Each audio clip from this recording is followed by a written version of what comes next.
যে বিক্রিটা তাহলে ওজনটা কিসে মাপছে? কোনো কিছু বিক্রি হলে তো ওজন মাপা হয় না। এখন তো অবশ্যই ইলেকট্রনিক মেশিন আছে, আগে তো দাড়ি পাল্লায় হতো। তো কিসে মেপে বিক্রি হচ্ছে আর বিক্রিটা হয় কিভাবে? বর্তমানে আওয়ামী লীগ সরকারকে দুর্নীতির নানা রকম অভিযোগ এবং দুর্নীতির যারা দানব তাদের যে তাণ্ডব, সেই তাণ্ডবে একেবারে রীতিমতো গলা চেপে ধরেছে। গত বেশ কিছুদিন থেকে আমরা খুব স্পষ্টভাবে বুঝতে পারছিলাম ক্ষমতাসীন আওয়ামী রেজিম এবার মূল বিপদে পড়তে যাচ্ছে ভারত এবং চীনের স্বার্থের সংঘাতের মধ্যে পড়ে। মানে আপনি যখন জনগণের ম্যান্ডেট ছাড়া ক্ষমতায় থাকেন তখন আজকে একটা অ্যাকশন হলো যে আজকে র্যাবের 2 সাবেক কমান্ডার তাদেরকে জাতিসংঘ শান্তিরক্ষা বাহিনী থেকে নিষিদ্ধ করা হয়েছে। দুজনই লেফটেন্যান্ট কর্নেল পদমর্যাদার, তাদেরকে জাতিসংঘ শান্তিরক্ষা বাহিনীতে পদায়ন করার জন্য নিজ নিজ বাহিনী থেকে প্রত্যাহার করা হয়েছে, যে তাদেরকে জাতিসংঘ শান্তিরক্ষা মিশনে পাঠাবে, কিন্তু পাঠাতে গিয়েও শেষ পর্যন্ত। প্রিয় দর্শক, আসসালামু আলাইকুম। শেখ হাসিনা এই দেশকে ভারতের কাছে বিক্রি করে দিতে যাচ্ছে। শেখ হাসিনা এবং আওয়ামী লীগের বড় বড় নেতাকর্মীরা এই বাংলাদেশকে শেষ করে দিতে যাচ্ছে, এমন কথাই কিন্তু বলেছে বিএনপির বড় বড় নেতাকর্মীরা। সেই সাথে কিন্তু জবাব দিয়েছে শেখ হাসিনাও। শেখ হাসিনা কিন্তু কঠোর এবং খুবই রাগান্বিত হয়ে এই জবাবটি দিয়েছে। সেই ভিডিওটি কিন্তু আপনারা বিস্তারিত এবং প্রমাণের মাধ্যমে দেখতে পারবেন। সেই সাথে ব্যারিস্টার সুমন কিন্তু সংসদ ভবনে শেখ হাসিনাকে তুলোধুলো করে দিয়েছে। আওয়ামী লীগের বড় বড় নেতাকর্মীরাও কিন্তু খেপে গিয়েছে। আজকের এই ভিডিওতে আপনারা বিস্তারিত এবং প্রমাণের মাধ্যমে সব কিছু দেখতে পারবেন। সেই সাথে যে ভিডিওর অংশ বিশেষ দেখে এই ভিডিওটি শুরু করেছিলাম, সেই ভিডিওগুলো আপনারা একে একে দেখতে পারবেন। প্রিয় দর্শক, বেশি কথা বলবো না, আপনাদের বিস্তারিত ভিডিওতে নিয়ে যাবো। বিস্তারিত ভিডিওতে যাওয়ার আগে যারা এখন এই চ্যানেল সাবস্ক্রাইব করেন, এই চ্যানেল সাবস্ক্রাইব করে পাশে থাকে বেল আইকনটি বাজিয়ে রাখুন। এই ভিডিওতে একটি লাইক দিয়ে চলুন আমরা ধারাবাহিকভাবে সেই বিস্তারিত ভিডিওগুলো একে একে দেখে আসি। ভারতকে বাংলাদেশ বিক্রি করার একটি ষড়যন্ত্র চলে। এই দেশের মানুষের যারা সব সময় অপপ্রচার চালায় তাদের একটি মুখরোচক গল্প, সেই গল্পের আমরা পরিষ্কারভাবে। আমার একটা প্রশ্ন আছে, যে বিক্রিটা তাহলে ওজনটা কিসে মাপছে? কোনো কিছু বিক্রি হলে তো ওজন মাপা হয় না। এখন তো অবশ্যই ইলেকট্রনিক মেশিন আছে, আগে তো দাড়ি পাল্লায় হতো। তো কিসে মেপে বিক্রি হচ্ছে আর বিক্রিটা হয় কিভাবে? বাংলাদেশ স্বাধীন দেশ, মুক্তিযুদ্ধ করে আমরা স্বাধীনতা অর্জন করেছি, এবং যারা সমালোচনা করে তাদের জানা উচিত সারা পৃথিবীতে একটি মাত্র মিত্র শক্তি যারা মুক্তিযুদ্ধের সময় আমাদের মুক্তিযোদ্ধাদের সাথে কাঁধে কাঁধ মিলিয়ে নিজেদের রক্ত ঢেলে দিয়ে এই দেশ স্বাধীন করে দিয়েছে। আমাদের সমস্ত মুক্তিযোদ্ধারা সেখানে ট্রেনিং পেয়েছে। পৃথিবীর যে কোনো দেশ যারাই কোনো যুদ্ধে মিত্রশক্তির সঙ্গে সহযোগিতা করেছে বা মিত্রশক্তি তাদের এসে সাহায্য করেছে, তারা কিন্তু সেই দেশ থেকে কোনোদিন ফেরত যায়নি। তারা কিন্তু ফেরত যায়নি। এখনও জাপানে আমেরিকার সৈন্য, জার্মানিতে রাশিয়ান সৈন্য সহ এরকম পৃথিবীর বিভিন্ন দেশ দেখলে সে দৃষ্টান্ত পাওয়া যাবে। এখানে ভারত কিন্তু ব্যতিক্রম। তারা মিত্রশক্তি হিসেবে আমাদের পাশে থেকে যুদ্ধ করে এসেছে, কিন্তু যখনই জাতিপিতা বঙ্গবন্ধু শেখ মুজিব চেয়েছেন যে তারা দেশে ফিরে যাক, ভারতের তদানীন্তন প্রধানমন্ত্রী শ্রীমতী ইন্দিরা গান্ধী সঙ্গে সঙ্গে সেটা রাজি হয়েছেন এবং তাদেরকে ফেরত নিয়ে গেছেন। তারা যে যুদ্ধের সরঞ্জামাদি সব কিছু নিয়েই কিন্তু এসেছিল, এখানে যুদ্ধ করেছিল। পাকিস্তানি হানাদার বাহিনী সারেন্ডার করেছিল তাদের কাছে। কিন্তু আমরা কিন্তু স্বাধীন সার্বভৌম রাষ্ট্র পেয়েছি, কারণ তারা কিন্তু ভারতীয় সেনাবাহিনী প্রত্যাহার করে নিয়েছে। এরপরে যারা কথা বলে যে ভারত বিক্রি হয়ে যাবে, এরপর বিক্রিটা হয় কীভাবে? সেটাই তো আমার প্রশ্ন। আসলে যারা এটা বলে তারা নিজেই ভারতের কাছে বিক্রি করা। কারণ আমরা তো দেখেছি যখন মিলিটারি ডিক্টেটরে এসেছে, জিয়া, এরশাদ, খালেদা জিয়া উপর দিয়ে ভারত বিরোধী কথা বলেছে আর ভারতে যেয়ে তাদের পা ধরে বসে থেকেছে। এগুলো আমার নিজের দেখা জানা। কাজে এই ধরনের কথা বলার কোনো অর্থ হয় না। গত বেশ কিছুদিন থেকে আমরা খুব স্পষ্টভাবে বুঝতে পারছিলাম ক্ষমতাসীন আওয়ামী রেজিম এবার মূল বিপদে পড়তে যাচ্ছে ভারত এবং চীনের স্বার্থের সংঘাতের মধ্যে পড়ে। মানে আপনি যখন জনগণের ম্যান্ডেট ছাড়া ক্ষমতায় থাকেন তখন কি হয়? আমি বহুবার আমরা সবাই বলেছি, দেশের ভেতরে কিছু শক্তির সাথে আপনি আপোষ করেন, প্রশাসন, পুলিশ, কিছু ব্যবসায়ী, আবার আপনি বিদেশি শক্তির সাথে আপোষ করেন, এবং সেই আপোষটা রাষ্ট্রের স্বার্থের জন্য না, আপনাকে ক্ষমতায় রাখার স্বার্থে। ফলে যেটা দাঁড়িয়ে আছে একটা দুর্বল সরকারকে যারা ক্ষমতায় রাখে, ক্ষমতায় থাকতে সমর্থন করে, তারা নানান রকম অন্যায় প্রভাব, যেটা রেজিমকে ক্ষমতায় থাকতে সাহায্য করলেও রাষ্ট্রের জন্য ক্ষতিকর হয়। কিন্তু এমন পরিস্থিতি কখনো কখনো তৈরি হয়, এই আওয়ামী সরকার সেটা ফেস করতে যাচ্ছে। সেটা হচ্ছে এতদিন পর্যন্ত আপনি ভারতকে ওটা, চায়নাকে ওটা, আমেরিকাকে এটা, রাশিয়াকে ওটা নানান কিছু দিয়ে চেষ্টা করেছেন টু ম্যানেজ, যেটাকে ভারসাম্যের কূটনীতি নামে একটা ফালতু কথা বলা হয়। ভারসাম্যটা কিচ্ছু না। আপনি যদি একটা দেশের স্বার্থের 12টা বাজিয়ে দিতে প্রস্তুত থাকেন, ওতে আসলে আর ভারসাম্য বুদ্ধিমত্তা কিছু লাগে না। সব কিছু বিকিয়ে দেওয়ার মধ্যে কোনো বুদ্ধিমত্তার প্রয়োজন নেই। আপনি সব কিছু দিয়ে দিয়ে তারপর ক্ষমতায় টিকে আছেন, এবং কেউ কেউ খুব ভাব ধরে বলে যে দারুণ ব্রিলিয়ান্টলি ভারসাম্যের কূটনীতি করা হচ্ছে। ফালতু কথা। আপনি পরাশক্তিগুলোর সাথে যদি দেশের স্বার্থ রক্ষা করতে পারেন বড় স্কেলে, সে তার মধ্যে যোগ্যতার প্রশ্ন, বুদ্ধিমত্তার প্রশ্ন। যাই হোক, এটা করতে করতে দীর্ঘদিন 10 বছর অবৈধ ক্ষমতা টিকিয়ে রেখেছিল। এবার এসে যে সংকটটা হয়েছে, এবার এমন কিছু স্পেসিফিক পয়েন্ট আছে যে স্পেসিফিক পয়েন্টগুলোতে এই দেশ যা চায় আরেক দেশের সেটা রেড লাইন হয়ে যায়। এতদিন পর্যন্ত আপনি রেড লাইনগুলো ক্রস না করে থেকেছেন। আমি বহুবার আমার ভিডিওতে বলেছি যে সাবমেরিন কেনা ভারতের একটা রেড লাইন ছিল, সরকার ওটা করেছে এবং সেটা করেও বেশ চাপে পড়েছে। কিন্তু সোনাদিয়া যে পোর্ট আছে সেই পোর্টটা চীনকে না দেওয়া একটা রেড লাইন ছিল, মানে দিলেই রেড লাইনটা ক্রসড হতো, সরকার করে নাই। তিস্তা একটা রেড লাইন। এখন সমস্যা যেটা বেঁধে গেছে, ভারতের এটা রেড লাইন যে এটাকে কোনোভাবেই চীনের জন্য দেওয়া যাবে না, আবার চীন এটা অ্যাটেনি কস্ট চাইবে। মানে এখন পরিস্থিতিটা কোন জায়গায়? এখন প্রধানমন্ত্রী ভারত সফর করে আসলেন, আসার পর উনি চায়না যাবেন এবং চায়নার সাথে অর্থনৈতিক কারণে খুব জরুরি কতগুলো ডিলিংয়ের প্রশ্ন আছে, সেগুলো কি হবে? চায়নার কাছ থেকে প্রচুর ঋণ পাবে সরকার, কারণ তিস্তা নিয়ে যে পরিস্থিতি তৈরি হচ্ছে, এই জিনিসগুলো নিয়ে একটু কথা বলতে চাই। তিস্তা নিয়ে যে কথা হয়েছে, আমরা জানি জনাব মোদী স্পষ্টভাবে জানিয়েছেন তিস্তা বাংলাদেশ অংশের ব্যবস্থাপনার জন্য একটা কারিগরি টিম অলরেডি পাঠিয়ে দেওয়া হবে অ্যাজ আর্লি অ্যাজ পসিবল, সেটা উনি বলে দিয়েছেন। মানে পানি চুক্তি না, ওই যে ভারতের পররাষ্ট্র সচিব বাংলাদেশে এসে যা বলে গিয়েছিলেন যে তারা আসলে এই প্রকল্পে থাকতে চায়, যে প্রকল্প আসলে চায়না করতে চেয়েছিল, যার পেছনে চায়না অলরেডি বেশ কিছু টাকা ইনভেস্ট করে সমীক্ষাও করেছে, এটা এখন ভারত নিতে চায়। এবং আমি তখনই একটা ভিডিও করে বলেছি, ভারত এটা চাওয়ার মতো নোংরামি কিছু হয় না। আপনি আমার তিস্তার পানি দেন না, কিন্তু আপনি আবার এটা চাইছেন। কিন্তু তার চেয়েও জরুরি কথা, ভারতকে এটা দেওয়া হলে এই প্রকল্পটা হবে না, এই টাকা ভারত দেবে না, আমরা নিশ্চিত থাকতে পারি। কি হলো, এটা করে রাদার চায়নার সাথে এই প্রস্তাবটা ঝুলিয়ে দেওয়া হলো।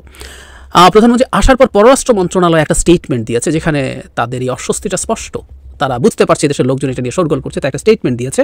সেখানে বলা হচ্ছে, নয়াদিল্লির বৈঠকে পানি সম্পদ ব্যবস্থাপনাকে দ্বিপক্ষীয় সম্পর্কের জন্য গুরুত্বপূর্ণ বিবেচনা করেন দুই দেশের প্রধানমন্ত্রী। বৈঠকে গঙ্গার পানি বন্টন চুক্তি নবায়নে যৌথ কারিগরি কমিটি গঠনের সিদ্ধান্ত হয়। এ সময় তিস্তা নদীর ব্যবস্থাপনা ও সংরক্ষণে বাংলাদেশকে সহযোগিতা করতে ভারতের পক্ষ থেকে আগ্রহ দেখানো হয়, তবে বাংলাদেশের পক্ষ থেকে দ্রুত সময়ের মধ্যে তিস্তার পানি বন্টন চুক্তি সইয়ের কথা পুনর্ব্যক্ত করা হয়।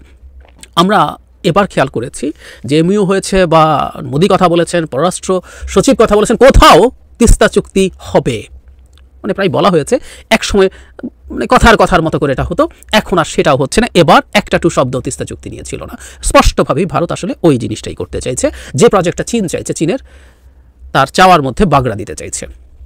এখন যেটা হয়, ভারতের কনসার্ন যেটা অলওয়েজ, সেটা হচ্ছে আপনি যদি তিস্তার এই প্রজেক্ট করেন তাহলে সীমান্ত থেকে, মানে চিকেন নেক থেকে যেই তার যে ভালনারেবল স্ট্র্যাটেজিক ভালনারেবিলিটিটা, সেটা থেকে চীনের অবস্থানের দূরত্ব হয় কম বেশি 100 কিলোমিটার, মানে 100 কিলোমিটারের মধ্যে এদিকে চলে গেল। আবার ওইদিকে ভুটান হয়ে দোকলামের ওই জোন, তার মানে আপনি দুই দিকে আপনার প্রেজেন্স তৈরি হয়ে যায়। এবং যে কোনো সময়ে যে কোনো পরিস্থিতিতে, এটা যদিও সামরিক স্থাপনা না, কিন্তু এখানে একটা চাইনিজ প্রেজেন্স, চাইনিজ একটা প্রজেক্ট হওয়া মানে প্রচুর চাইনিজ লোকজন এখানে থাকা, ভবিষ্যতে ব্যবস্থাপনায় থাকা, সব কিছু যদি আপনি যোগ করেন, ভারত এই জিনিসটাকে তার রেড লাইন হিসাবে বিবেচনা করে। এখন প্রশ্ন হচ্ছে, বাংলাদেশ কি করবে? বাংলাদেশ কতটুকু কি করতে পারবে? প্রথম কথাটা হচ্ছে, প্রধানমন্ত্রী খুবই চেয়েছেন এটা চীনের মাধ্যমে হোক। এই পার্লামেন্টে জুন মাসেই আমি দেখিয়েছি আপনাদেরকে, উনি বলেছেন চীনের জন্য ঋণ চাওয়া হয়েছে। অনেক অনুমান করছিলেন উনি ভারতে গিয়ে চেষ্টা করবেন ভারতকে কনভিন্স করার জন্য যে মোটামুটি চায়নাকে এই প্রজেক্টটা দেওয়া হবে, এবং কেউ বলছে একটা ট্রেড অফ হিসাবে ট্রানজিটের রেল লাইন মানে করিডোরের রেল লাইন সংযোগগুলো দেওয়ার জন্য ভারতকে পুরোপুরি শর্তহীনভাবে রাজি হওয়া হবে। কিন্তু ভারত যদি মনে করে যে আমি রেলের যে করিডোর সেটা তো নেব, আমি এটাও বন্ধ করার হ্যাডাম রাখি, ভারত সেটা করতে দেবে কেন? দেয় নাই। এবং খুব স্পষ্টভাবেই বোঝা যাচ্ছে বাংলাদেশ ভারতকে তিস্তা প্রজেক্টে ইনভলভ বা এনগেজ করতে পারবে না। যদিও ন্যূনতম চক্ষু লজ্জা থাকলে বাংলাদেশ ভারতের সাথে এইরকম একটা ইয়েতে যাওয়ারই কথা ছিল না, কারণ তুমি আমাকে পানি দাও নাই, ন্যায্য পানি, আর তুমি এসছো এখন আমার এখানকার ম্যানেজমেন্ট নিয়ে কথা বলতে। এখানে ম্যানেজমেন্ট কি করা যাবে, এখানে রিজার্ভার করা যাবে কিনা, এই জায়গায় রিজার্ভার কতটুকু এফেক্টিভ হবে, নানান আলোচনা আছে। আমাদের পানি বিশেষজ্ঞরা বলছেন এখানে আদৌ চায়নাও যে ধরনের প্রজেক্টের কথা বলছে, এই ধরনের প্রজেক্ট এখানে ফিজিবল না। আমরা সে তর্ক সরিয়ে রাখছি আপাতত। কিন্তু ভারতের কাছ থেকে ওই প্রজেক্টের জন্য ফাইন্যান্স নেওয়া কোনোভাবেই কথা ছিল না, কিন্তু সরকারকে এই জিনিসটা গিলতে হবে, কারণ আপনি তো ক্ষমতায় আছেন ভারতকে দিয়ে শেষ পর্যন্ত। তাহলে ঝুঁকিটা কোন জায়গায় তৈরি হচ্ছে? ভারতকে আপনার লেগেছে আসলে এতদিন আমেরিকাকে নিউট্রালাইজ করা, এবং বাংলাদেশের ভেতরে ভারতের সিরিয়াস পেনিট্রেশন আছে, আমাদের আমলা, পুলিশ, বিচার বিভাগ নানান জায়গায় আছে। সুতরাং ক্ষমতায় থাকার ক্ষেত্রে বা ক্ষমতায় রাখার ক্ষেত্রে ভারতের একটা গুরুত্বপূর্ণ রোল আছে। কিন্তু একটা নতুন বিপদ তৈরি হয়েছে সরকারের জন্য, সেটা হচ্ছে তার অর্থনৈতিক সংকট। অর্থনৈতিক সংকট মানে হবে কি হবে না আলোচনা না, প্রশ্নটা হচ্ছে কবে হবে এবং ইন্টেন্সিটি কতটা হবে, ওই আলোচনা কেউ করতে পারেন, হবে না এই আলোচনা সম্ভব না। সুতরাং এটাকে এই বছর না আগামী বছর গিয়ে ঠেকবে, মানে আগামী এইরকম সময়, আগামী মে জুনের দিকে গিয়ে সবচেয়ে খারাপ অবস্থা হবে, এই আলোচনা করতে পারেন, এবং কতটা ফল করতে পারে টাকা ডলারের বিপরীতে। So Sarkar is in a serious crisis. এখন এই ক্রাইসিসের মধ্যেও আমরা আসলে দেখছি না যে সরকার 2 বছরের বেশি সময় হয়ে গেল, কোনোরকম কোনো উন্নতির কোনো লক্ষণ নাই। সুতরাং এই সময় সরকারের প্রচুর টাকা দরকার, ঋণ দরকার। এই কাজটা ভারতের মতো দেশের করার প্রশ্নই আসে না, তাদের সেই সক্ষমতার আশপাশেও নেই। মানে তারা $8-9 বিলিয়ন এলওসি বা লাইন অফ ক্রেডিট ঘোষণা করে $1.5-2 বিলিয়ন দিয়েছে 10-12 বছরে। ওরা কেমন জাত তাদের সম্পর্কে আমরা বুঝতে পারি, খুব ভালো বুঝতে পারি। এবং এই কারণেই বলি যে ভারতের মতো একটা দেশের এক তো তাদের সক্ষমতা নেই, সক্ষমতা তৈরি হলেও তাদের টাকা দেওয়া যে মানসিকতা ওটা দিয়ে ও সুপার পাওয়ার হওয়ার খোয়াবটাও আসলে হবে না, কোনোভাবেই সম্ভব না। ও রাদার এরকম কতগুলো কৃতদাস সরকারকে ক্ষমতায় রেখে সব অর্জন করার চেষ্টা করবে। কিন্তু এখন এই টাকার সংকটে সে টাকা তো দিতে পারছে না, সে টাকা দিতে পারে চীন। মজার ব্যাপার, প্রধানমন্ত্রী নিশ্চয়ই মোদির সাথে বসে এটা বোঝানোর চেষ্টা করেছিলেন যে এই প্রজেক্টটাকে দিতে হবে, আদারওয়াইজ আমার জন্য লোন পাওয়া টাফ হয়ে যাবে, আমি লোন পাবো না, তাহলে আমি বিপদে পড়বো, মানুষ রাস্তায় নেমে আসবে। ধারণা করি মানুষ যদি রাস্তায় নেমে আসে এবং এই সরকারের পতন হয়, ভারতের কোনো একটা প্ল্যান বি প্ল্যান সি আছে, সে কারণে হয়তো আর ওই পাত্তা টাত্তাও দেওয়া হয় নাই, ভারত ওটা ছাড় দেয় নাই অন্তত। কারণ মোদি তার স্পিচে যখন প্রকাশ্যভাবে এটা বলছেন, তার মানে তারা কতটা সিরিয়াস এর মাধ্যমে এটা খুব ক্লিয়ারলি প্রমাণিত হয়। তাহলে এখন প্রধানমন্ত্রী যখন যাবেন, এই প্রজেক্ট যদি তাকে দিতে না পারেন, তাহলে কি চীনের টাকা পাওয়া যাবে? যেই র্যাব সদস্যরা বাংলাদেশে মানবাধিকার লঙ্ঘনের সঙ্গে জড়িত ছিল, তাদেরকে যাতে জাতিসংঘ শান্তিরক্ষী বাহিনীতে পদায়ন না করা হয়। এবং আমরা তারপরই দেখলাম যে আজকে একটা অ্যাকশন হলো যে আজকে র্যাবের 2 সাবেক কমান্ডার, তাদেরকে জাতিসংঘ শান্তিরক্ষী বাহিনী থেকে নিষিদ্ধ করা হয়েছে। কিভাবে বুঝলাম? যে এই 2 জন র্যাবের সাবেক কমান্ডার, দুজনই লেফটেন্যান্ট কর্নেল পদমর্যাদার, তাদেরকে জাতিসংঘ শান্তিরক্ষা বাহিনীতে পদায়ন করার জন্য নিজ নিজ বাহিনী থেকে প্রত্যাহার করা হয়েছে, যে তাদেরকে জাতিসংঘ শান্তিরক্ষা মিশনে পাঠাবে। কিন্তু পাঠাতে গিয়েও শেষ পর্যন্ত বাংলাদেশ সরকার আর পাঠায়নি। কেন পাঠায়নি? আমরা অনুমান করতে পারি যে জাতিসংঘ শান্তিরক্ষা মিশন থেকে বলা হয়েছে বাংলাদেশ সরকারকে যে না, এই 2 জনকে পাঠানো যাবে না, কারণ এরা র্যাবে কর্মরত ছিল এবং এদের বিরুদ্ধে গুরুতর মানবাধিকার লঙ্ঘনের অভিযোগ আছে। তো আমি একটু বাংলা আউটলুকের খবরটা পড়ে শুনি আপনাদেরকে। বাংলা আউটলুক ইদানিং খুব ভালো ভালো খবর দিচ্ছে। তো এই খবরটা হচ্ছে, র্যাবে কর্মরত 2 সেনা কর্মকর্তাকে জাতিসংঘ শান্তি মিশনের আগ মুহূর্তে প্রত্যাহার। খবরটি করেছেন মুক্তাদির রশিদ। তিনি লিখেছেন যে elite force rapid action battalion র্যাবে কাজ করেছেন বা করছেন এমন অন্তত 2 জন সেনা কর্মকর্তার নাম সম্প্রতি জাতিসংঘের শান্তিরক্ষা মিশনে যাবার ঠিক আগ মুহূর্তে তালিকা থেকে বাদ পড়েছে। নিরাপত্তা বাহিনীতে কাজ করেছেন বা করতেন এমন 4টি সূত্র এই তথ্যটি নিশ্চিত করেছেন। দায়িত্বশীল সূত্র জানায় যে ওই সেনা কর্মকর্তাদের শান্তিরক্ষা মিশনে পাঠানোর জন্য নিজ নিজ ইউনিট থেকে প্রত্যাহার করা হয়েছিল, কিন্তু পরবর্তীতে মিশনে না পাঠিয়ে তাদের আবার নিজ নিজ ইউনিটেই ফেরত পাঠানো হয়েছে। তাদের মধ্যে একজন হলেন লেফটেন্যান্ট কর্নেল মশিউর রহমান জুয়েল। তিনি র্যাব 7-এর অধিনায়ক এবং র্যাবের গোয়েন্দা প্রধান হিসাবে কাজ করেছেন। 45 লং কোর্সের কর্মকর্তা মশিউর রহমান সেনাবাহিনীতে ফেরত গেছেন বেশ কিছুদিন আগে। সর্বশেষ বগুড়া ক্যান্টনমেন্টে কর্মরত ছিলেন তিনি। অন্যজন হলেন বর্তমান র্যাব 7-এর অধিনায়ক, মানে বর্তমান কর্মরত র্যাব 7-এর অধিনায়ক লেফটেন্যান্ট কর্নেল মাহবুবুল আলম। তিনি মশিউর রহমানেরই কোর্সমেট, তবে 46 BM এর লং কোর্সে তিনি কমিশন পান। মশিউর রহমান জুয়েলের সঙ্গে 18 জুন যোগাযোগ করা হলেও তিনি কোনো কথা বলেননি। তবে মাহবুব আলম বাংলা আউটলুকে বলেন যে এটা রুটিন একটা প্রসেস, এটা সিনিয়রদের ডিসিশন। 17 জুন আন্তঃবাহিনী জনসংযোগ পরিদপ্তরের পরিচালক লেফটেন্যান্ট কর্নেল আবু হায়দার মোহাম্মদ রাসেলুজ্জামানের কাছে এই বিষয়ে মন্তব্য জানতে চাওয়া হয়, কিন্তু 7 দিন পরও ISPR এর পক্ষ থেকে কোনো মন্তব্য পাওয়া যায়নি। এদিকে একজন ঊর্ধ্বতন সামরিক কর্মকর্তা নাম প্রকাশ না করার শর্তে বলেন যে তাদের 2 জনকে মিশনে অংশগ্রহণের জন্য ক্লোজ করা হয়েছিল, তবে ঠিক কি কারণে তাদেরকে আবার নিজ নিজ ইউনিটে ফেরত পাঠানো হয়েছে তার বিস্তারিত তিনি জানেন না। কোন মিশনে পাঠানো হচ্ছিল বা কোন, বিশেষ করে জাতিসংঘ শান্তিরক্ষা মিশনে তো অনেকগুলো দেশ আছে, ঠিক কোন দেশে পাঠানো হচ্ছিল বা পাঠানোর প্রস্তুতি নেওয়া হয়েছিল আমি তার বিস্তারিত জানি না বললেন তিনি। এই বিষয়ে বাংলাদেশের জাতিসংঘ কার্যালয়ে যোগাযোগ করেও কোনো তথ্য পাওয়া যায়নি। বাংলাদেশের অন্তত 2 জন কর্মকর্তা বলেছেন যে তারা মনে করছেন সম্প্রতি জার্মান রাষ্ট্রীয় সংবাদ প্রতিষ্ঠান ডয়চে বেলের অনুসন্ধানী প্রতিবেদনের পরিপ্রেক্ষিতে এই ধরনের সিদ্ধান্ত নেওয়া হয়েছে বলে তাদের ধারণা। গত 21 মে জার্মান সংবাদ মাধ্যম ডয়চে বেলের এক তথ্যচিত্রে বলা হয়েছিল যে নির্যাতন এবং হত্যার সঙ্গে জড়িত কর্মকর্তাদের জাতিসংঘের শান্তিরক্ষা মিশনে পাঠিয়েছে বাংলাদেশ এবং শ্রীলঙ্কা। এবং ডয়চে বেলের তথ্যচিত্র প্রচারিত হবার পর ISPR এর পক্ষ থেকে 25 মে জানানো হয়েছে যে সম্প্রতি ডয়চে বেলে কর্তৃক টর্চার আর ডিপ্লয়েড অ্যাজ UN পিসকিপার শিরোনামে প্রচারিত ডকুমেন্টারি বা তথ্যচিত্রে জাতিসংঘ শান্তিরক্ষা মিশন নিয়োজিত বাংলাদেশ সেনাবাহিনীর সেনা সদস্যদের নিয়ে একটি বিভ্রান্তিমূলক প্রতিবেদন উপস্থাপন করা হয়েছে। দায়িত্বশীল সূত্রগুলো বাংলা আউটলুকে বলেছে যে বাংলাদেশ সেনাবাহিনীতে কর্মরত উচ্চ পদস্থ কর্মকর্তাদের শান্তিরক্ষা কার্যক্রমে পাঠানোর আগে তাদের বিরুদ্ধে গুরুতর মানবাধিকার খুনের কোনো অভিযোগ আছে কিনা তা যাচাই করা শুরু হয়েছে। এবং এটা জাতিসংঘেরও কিন্তু দাবি, কারণ আওয়ামী লীগ সরকার কি ইচ্ছা করে যাচাই করে এগুলো করে না তো। কারণ যারা মানবাধিকার লঙ্ঘন করেছে তারা তো আওয়ামী লীগের জন্যই করেছে, আওয়ামী লীগকে ক্ষমতা রাখার জন্যই করেছে, এবং এই মানবাধিকার লঙ্ঘনগুলো করা হয়েছে বিএনপি জামাতের উপরে। সুতরাং এরা তো আওয়ামী লীগের কাছে পবিত্র, কিন্তু জাতিসংঘের অভিযোগের পরে আওয়ামী লীগ এই মানবাধিকার লঙ্ঘনে যাতে বাছাইগুলো করতে বাধ্য। যে এই সরকারের কয়েকটা প্রেশার নেওয়া লাগবে, এই প্রেশারটা আমি সাজেশন দিতে চাই মাননীয় স্পিকার। মাননীয় স্পিকার দেখেন, এই বাজেটে ঋণ দিয়ে উন্নয়ন ব্যয় মেটানো হবে। 2.5 লক্ষ কোটি টাকার লোন নেওয়া হবে, 1.5 লক্ষ প্রায় নেওয়া হবে হচ্ছে গিয়ে ব্যাংক থেকে। আমি মাননীয় প্রধানমন্ত্রী থাকলে বলতাম যে এমপি হওয়ার পর একটা গাড়ি কিনছি 1 কোটি টাকা দিয়ে, 50 লক্ষ টাকা লোন নিয়েছি সাউথ ইস্ট ব্যাংক থেকে। এই লোন আর লোনের যে ইন্টারেস্ট, এটার কারণে রাতে ঘুম আসে না। মাননীয় প্রধানমন্ত্রী যে কিভাবে ঘুমাবেন এটা একমাত্র উনি জানেন। প্রায় 2.5 লক্ষ কোটি টাকার ঋণ ওনার মাথার উপরে থাকবে সবসময়। আমি আরেকটা জিনিস বলতে চাই মাননীয় স্পিকার, আমাদের বড় চাপ ফরেন রিজার্ভ কমে যাওয়াটা একটা বড় চ্যালেঞ্জ। কারণ হচ্ছে কি, যে বাজেট আপনারা এই সরকার এখানে দিচ্ছেন, আরেকটা বাজেটও আমাদের এই সরকারকে বা মাননীয় প্রধানমন্ত্রীকে ব্যর্থ করার জন্য আরেকটা বাজেটও আছে। এই বাজেটের যাতে এই সরকার ব্যর্থ হয় এটার নেতৃত্ব দিচ্ছেন তিনি হচ্ছেন কি ডক্টর মোহাম্মদ ইউনূস। তিনি চাচ্ছেন এবং তার নেতৃত্বে যিনি সরকার গঠন করতেছেন তার নেতৃত্বে আছে হচ্ছে গিয়ে ডলার। এই ডলার হচ্ছে গিয়ে নেতৃত্বে চাচ্ছে যে আমাদের এই প্রধানমন্ত্রীর এই বাজেট যেন ফেল হোক। আমি আরেকটা জিনিস বলতে চাই, এক্সচেঞ্জ রেট ডেপ্রিসিয়েশন করছেন হচ্ছে গিয়ে রিসেন্টলি আরো 7 টাকা ডলারের সাথে। এক্সচেঞ্জ ডেপ্রিসিয়েশন করার কারণে ব্যালেন্স অফ পেমেন্ট যেটা, এটা আমাদের মিটানো অনেক বেশি ডিফিকাল্ট হয়ে যাবে। এইটা একটা বড় প্রেশার মাননীয় স্পিকার। মাননীয় স্পিকার, মুদ্রাস্ফীতি আপনি জানেন যে টাকার দাম কমে যাচ্ছে, কমে গিয়ে 9.5% হয়েছে এই গত 20 মাস ধরে। আপনাদের কাছে তো মাত্র একটা সংখ্যা 9.5%, কিন্তু ফিক্সড ইনকাম যারা করে, যারা নির্দিষ্ট বেতনে চলে, তারা জানে যে মুদ্রাস্ফীতি এই পর্যায়ে 9.5% দিয়ে সংসার চালানো কতটা কঠিন। এটা একটা বড় চ্যালেঞ্জ মাননীয় স্পিকার। আপনি দেখেন টাকা পাচার, এই সরকারের বড় একটা সমস্যা, টাকা পাচার ঠেকানো যাচ্ছে না। আপনি দুর্নীতি করলে তো অর্থনীতিতে নিয়ে আসা যায়, টাকা পাচার হয়ে গেলে যে দেশে যায় এই দেশের অর্থনীতির বাজেট হয়ে যায়। আরে আমরা বঙ্গবন্ধুর খুনিরে জানতে পারি না, আর টাকা পাচার করে এই টাকা ফেরত আনবো কিভাবে?